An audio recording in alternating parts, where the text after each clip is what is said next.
hasta aproximadamente 40 grados para permitir el proceso de formación de metano. El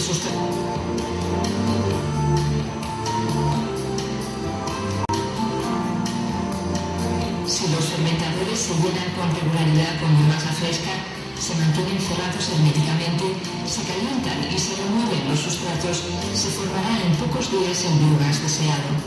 La formación de los gases es un proceso complejo y sensible. El punto de partida de la formación de gas son los componentes orgánicos contenidos en los sustratos, como por ejemplo las grasas o los hidratos de carbono que son digeridos por bacterias de diferentes tipos. Al removerlo continuamente, el gas resultante asciende despacio en el depósito. Está compuesto de aproximadamente un 50 a un 70% por metano, aquí representado de color verde, y el resto se compone de dióxido de carbono, vapor de agua, hidrógeno y ácido sulfídrico. El vapor de agua y el ácido sulfídrico resultan problemáticos para el posterior empleo del gas, por lo que deben extraerse. Una vez formado, el gas primero es liberado del vapor de agua, representado de color azul. En un pozo de condensado se recoge y bombea el agua de condensación. El biogás, drenado en gran parte, es lavado del ácido sulfídrico agresivo en una planta biológica de desulfuración. Con ayuda del aire introducido, se pueden asentar cultivos de bacterias en las cadenas de estos depósitos, los cuales descomponen el ácido sulfídrico en azufre y agua inofensivos. Posteriormente, el biogás, prácticamente sin presión, se transporta a un compresor para así obtener la presión necesaria para la posterior combustión. Para condensar el vapor de agua restante y liberar el biogás de las sustancias en suspensión en los silicatos, el biogás es sometido a un proceso de lavado y secado. Para comprobar automáticamente el tratamiento del gas, se analiza continuamente el contenido de metano, ácido sulfídrico, dióxido de carbono y oxígeno del biogás mediante una medición online. Esto garantiza un alto grado de eficiencia y fiabilidad de funcionamiento. En caso de una posible sobreproducción de biogás, es necesario emplear una antorcha de gas, puesto que la emisión de metano a la atmósfera sin quemar es perjudicial para el clima. Este tratamiento óptimo del gas permite el funcionamiento de los motores las 24 horas del día durante varios años con costes reducidos. Hasta un 30% del calor residual generado del agua de refrigeración de los motores se utiliza para calentar el intercambiador de calor y los fermentadores. Por ello, no es necesario añadir calor adicional a este proceso autárquico. El calor restante puede utilizarse de forma provechosa como calefacción en empresas industriales, viviendas o piscinas. La energía eléctrica producida por el generador de la planta de cogeneración se convierte en un transformador a nivel de tensión de la red. A continuación, esta corriente es inyectada a la red pública y cubre el consumo anual de aproximadamente 1.000 hogares. Las instalaciones de biogás producen, además de corriente y calor, un fertilizante de alta calidad. Los nutrientes del sustrato se conservan y son más aptos para las plantas, ya que la fluidez del estiércol líquido y su contenido en amonio se incrementan durante la fermentación. Los malos olores del estiércol líquido y los residuos se han eliminado, ya que se han descompuesto los ácidos orgánicos. Por lo tanto, la instalación de biogás no solo es beneficiosa para usted, sino también para sus vecinos.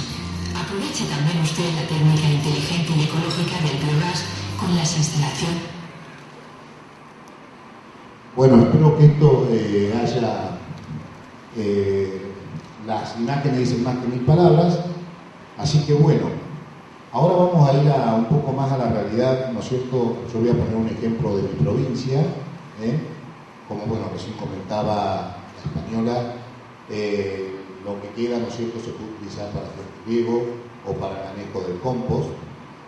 Y bueno, yo voy a presentar un biodigestor que está ubicado en la provincia de La Pampa, en Dorila, que quizás hoy haya parte de los empresarios, que era Irigoyen y compañía de la provincia de La Pampa. El objetivo principal que tiene esta empresa es lograr un agua apta para uso en la planta y el aprovechamiento del gas combustible secundario. Yo le comenté que estos sistemas productivos requieren muchísima agua y nosotros tenemos poca agua. La separación de sólidos se hace en dos partes. Primero hay un método físico de decantación al inicio del proceso, previo a la pileta de biogás, y en el cual se extraen las partículas de mayor tamaño, o sea que hay un separador de sólidos. Y segundo, hay un proceso físico-químico que se realiza posterior de la pileta del biogás, a los efectos, ¿no es cierto?, de poder recuperar coloides, ¿no es cierto?, de materia orgánica, sometido a lo que yo le comenté, a un floculante, sulfato de aluminio, y ellos utilizan, ¿no es cierto?, un polímero sintético catiónico, y de esa manera decantan, ¿no es cierto?, nuevamente los sólidos, que van a tanques, ¿no es cierto?, que tienen un cono en la parte inferior, que nuevamente se rebombea a la pileta inicial, ¿no es cierto?, de producción de biogás, y finalmente terminan las piletas de aireación, donde tenemos la mínima cantidad de materia orgánica en suspensión y agua ya en condiciones de ser reusada dentro de la planta. Bueno, esta empresa, ¿no es cierto?, tiene 1.500 madres en producción. Recordemos lo de hoy al principio, así podemos más o menos combinar los cálculos. Yo les dije que 1.000 kilos de peso vivo de cerdo produce 4,8 de sólido sedimentario por día, y a su vez estos sólidos producen 2 metros cúbicos de biogás que producen 3,5 kilowatt-hora de energía eléctrica.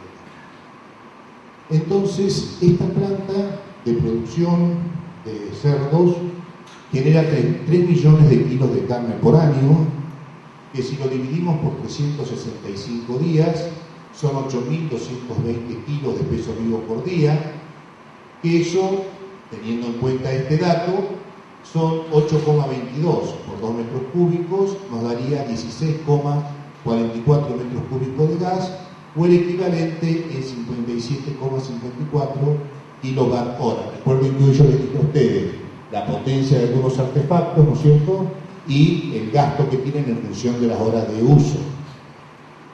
Recordemos también que una casa consume unos 4 kilowatt-hora por día y unos 120 al mes, y una casa con altos ingresos, ¿no es cierto?, puede consumir hasta 300 o más de 300.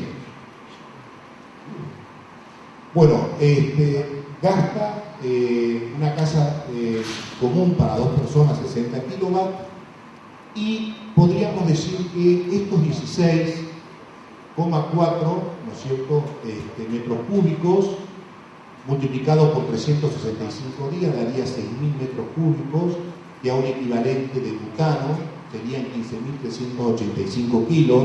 Recuerden que el butano, ¿no es cierto?, es producto de la destilería del petróleo, y que también equivaldría a unas 1.538 garrafas de 10 kilos.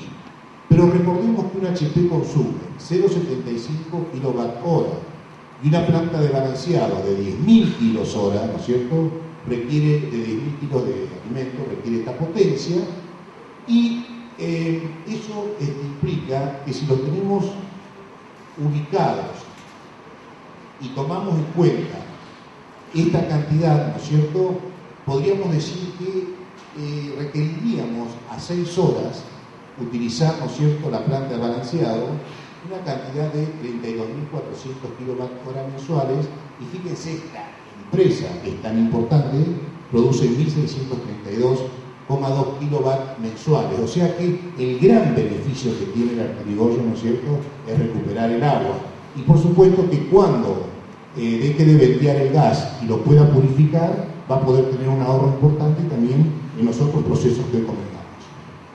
Bueno, entonces es la recuperación del agua, no hay ninguna duda. En cuanto a la legislación, ya me quedan 3 minutos, ¿no es cierto?, para terminar. Le quería decir que es muy pobre en Argentina. En el mundo, ¿no es cierto?, es importante que ya se gestionen las tecnologías tanto ambientales como las tecnologías, ¿no es cierto?, de utilización de energías alternativas. Y básicamente la inocuidad de la alimentación a nivel mundial está regida por cuestiones medioambientales, por el bienestar animal, la sanidad, el control de plagas, el transporte de los cerdos y el personal. Entre esto, la norma ISO 14000 es una norma internacional, de los cuales pocos lugares, ¿no es cierto?, en el país la utilizan en cuanto al tratamiento de efluentes. Hay una sola que ahora lo voy a decir.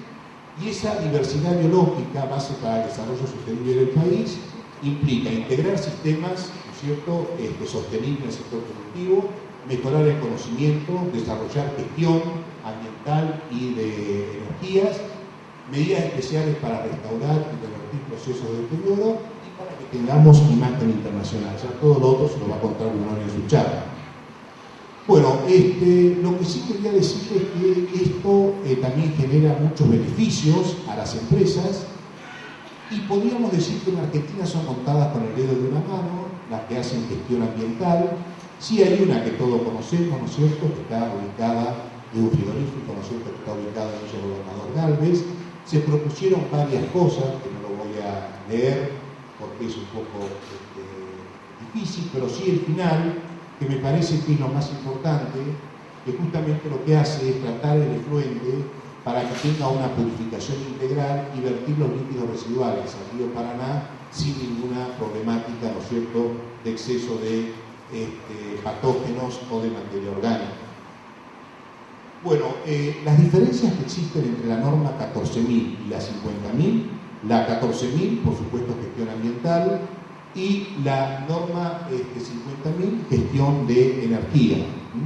Y es muy importante que el desempeño energético, la eficiencia y el consumo, que todavía estamos lejos de estas cosas, y sería importante que ambas puedan implementarse, ¿no es cierto?, a los efectos de no solamente disminuir los impactos ambientales con la generación de gases de efecto invernadero, que aumentan el calentamiento global, sino a través, ¿no es cierto?, de energías alternativas que reducen costos, consumo, ¿no es cierto?, y buenos sistemas de gestión. Bueno, Brunoni, en su obra, ¿no es cierto?, que describe básicamente que la legislación existente en materia de protección ambiental en Argentina no es muy amplia, es bastante compleja, hay normas nacionales o leyes nacionales también de cada provincia, y bueno, y todas tienen un dictado diferente. Así que él recomienda que en caso de cada uno en su sitio, en su lugar, pueda hacer consultas a la municipalidad o a la provincia sobre las legislaciones específicas. Bueno, gracias a todos por haberme escuchado, espero no haberlos aburrido, a las autoridades, ¿no es cierto?, que son las encargadas de tan importante. Bueno, muchas gracias, Rodolfo. Vamos a hacer un par de preguntas que invito a Cacho a que las conteste en este micrófono. Si hay alguna pregunta, levantamos la mano y le acercamos el micrófono.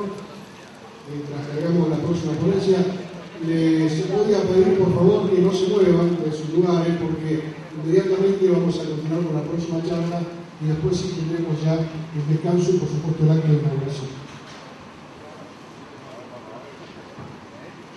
Bueno, de la trilla. Sí.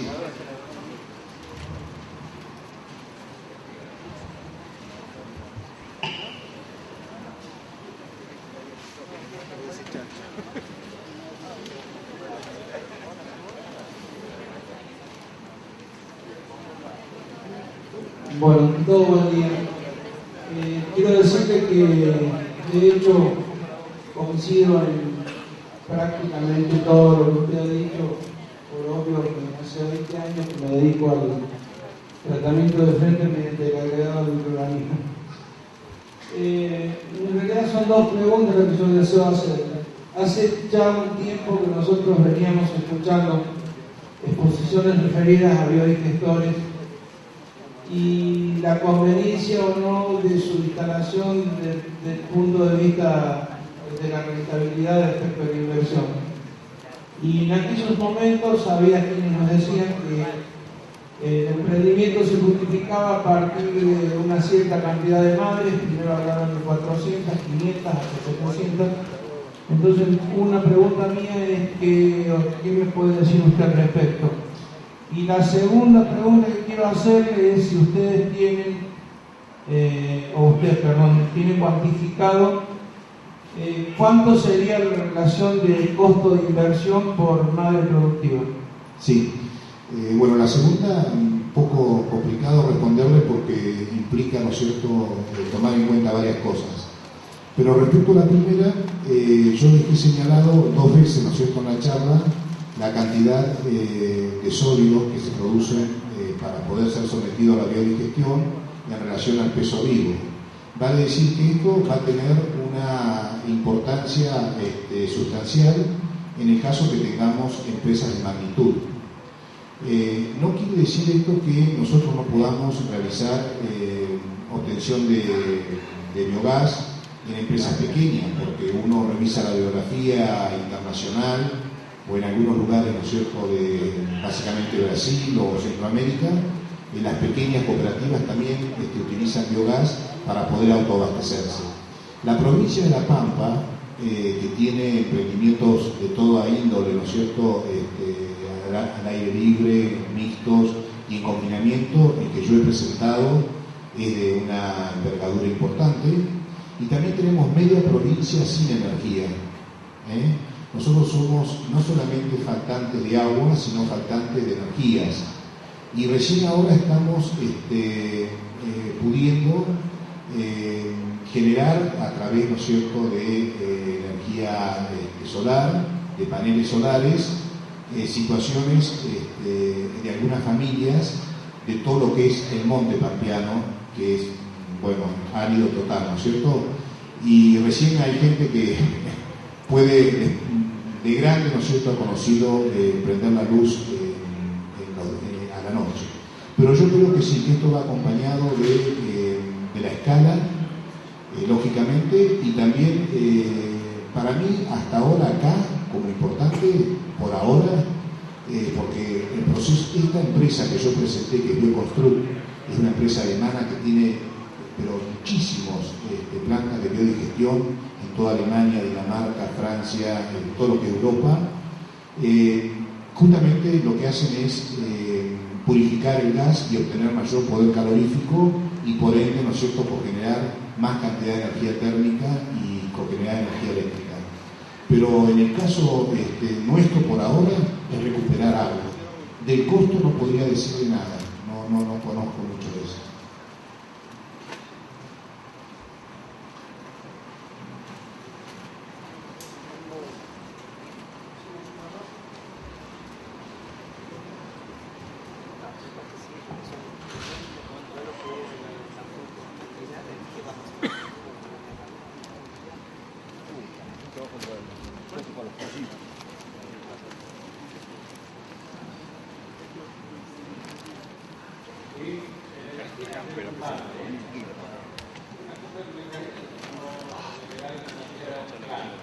Por ejemplo, si es suficiente la producción de gas en una planta mediana para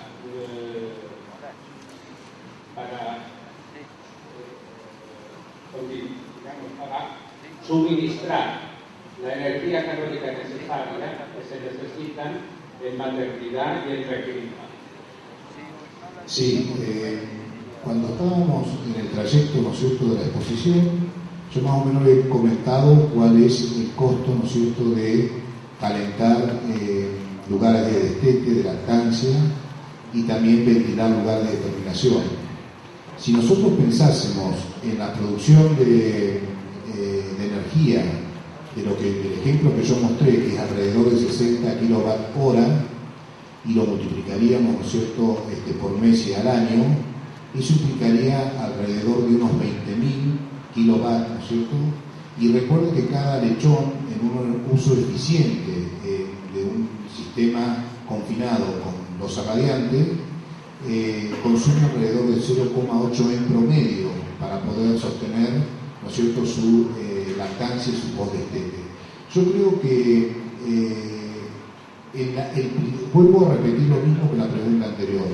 Por el momento, Europa tiene todos estos biodigestores que vimos porque tiene todo contaminado, no tiene otra alternativa.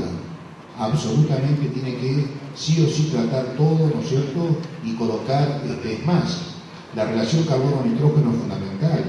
No es solamente el estiércol, también tenemos que tener una cantidad de carbono importante para que este proceso sea eficiente. Por eso el agregado, ¿no es cierto?, de estos hilos de maíz. Pero a mí me parece que lo más interesante sería que esto contribuya a reducir los costos energéticos y térmicos dentro de la empresa, se recupere agua, ¿no es cierto?, y bueno, y básicamente no tengamos que emitir metano a la atmósfera, que es muchas veces más calentador, si podríamos decirlo de alguna manera, que el dióxido de carbono. Y si consideramos, ¿no es cierto?, que hoy por hoy tenemos una superficie importante y un desarrollo de las plantas carbono 4 también importante, ese dióxido de carbono en exceso también puede ser utilizado en mayor cantidad. La otra pregunta sería si la utilización del biodiesel impide o altera la posible utilización posterior de los residuos como abono. No, al contrario. O sea, después de la biodigestión queda un residuo, ¿no es cierto?, que puede ser, como usted vio ahí, puede ser líquido, en ese caso sería un biolíquido que se utiliza para el riego, la fertilización en riego, o también se puede utilizar el sedimento seco como abono. Mucho más equilibrado, ¿no es cierto?, su composición.